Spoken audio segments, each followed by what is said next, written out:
Hello everyone. This is a bike ride that Dakota, Daniel, and I did on the Hiawatha Trail. This trail is located off of Interstate 90. It's right near where the freeway crosses the Idaho and Montana state line. It's a fairly remote area, but kind of easy to get to because the freeway runs through there.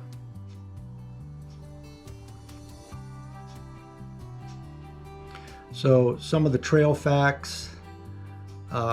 It's about 15 miles long, mostly downhill.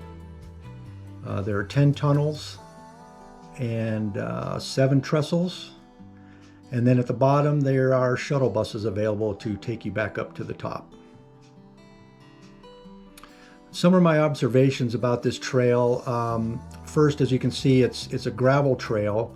So this is something that you need to pay attention to when you're picking the bike you're going to use, or more specifically the tires, because road bike tires would not be appropriate for this trail. Secondly, the tunnels are not lit at all, so you need to be self-sufficient with your lighting. It's important, like I said, to have a good bike light or a good headlamp or both. Because some of the longer tunnels are definitely pitch black in the middle. And the first tunnel is called the Taft Tunnel, and if you park at the main parking lot off of the freeway, the tunnel is immediate. You immediately go through the tunnel, and it's the longest tunnel by far. It's 1.66 miles long, if you can believe that. That's a long way underground. And even in the middle of summer, that tunnel can be quite cold and actually muddy as well. I wasn't a big fan of the idea of getting all muddy right off the bat. So I did find out that there's a second parking area right at the exit of that Taft Tunnel that you can start your ride at. So you just drive past the first parking area.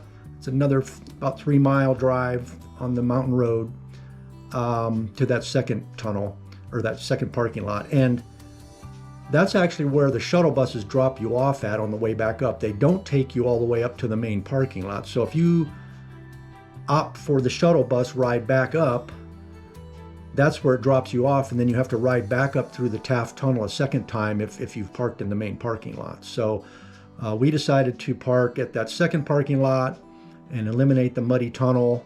Now, for some people, that tunnel might be the highlight of the ride because, like I said, it's a long way underground.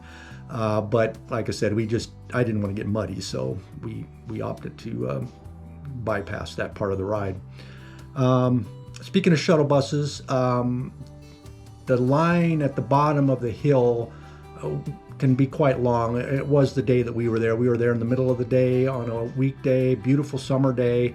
So it was quite busy. So the wait for the shuttle bus was quite a while, and then obviously the ride back up to the top. So if you don't want to go that route, you can just turn around at the bottom and ride back uphill. Obviously an e-bike would make that a lot easier, but it's not super steep, but it is uphill all the way, and it's about 15 miles, so it's a long way to pedal back up. This trail it's managed by Lookout Pass Ski Area. And that ski lodge is located right at the state line. It's right off of the freeway. There's an exit right there. You can get off there and buy your trail pass, your shuttle passes if you want to do that. You can rent bicycles there. You can rent helmets. You can also do that at that main trailhead parking lot. But if you do opt to get off the freeway there at the lodge, to get to the trailhead, then you get back on the freeway going east into Montana, and it's about another 5 or 7 miles to the exit. You get off there, and it's about a 2-mile drive on a dirt road to get to the first main parking lot. And then, as I said, the second parking lot's another few miles past that. They do oil that road, so it's not dusty. It's a well-packed dirt road. Anyway, so this trail is a rails to trails trail, which means it used to be a railroad line. We have a lot of those in our area here. Most of the other ones are actually paved. But there's an organization called the Rails to Trails Conservancy, and they catalog all the rails to trails throughout the country, and they have a Hall of Fame division. And this trail is one of those Hall of Fame trails. There's about 43 Hall of Fame trails in the country right now. Two of them are in our area, this being one of them. Anyway, so it was a good time. I'd say that this trail is very scenic. It's somewhat remote, and it was a very enjoyable ride.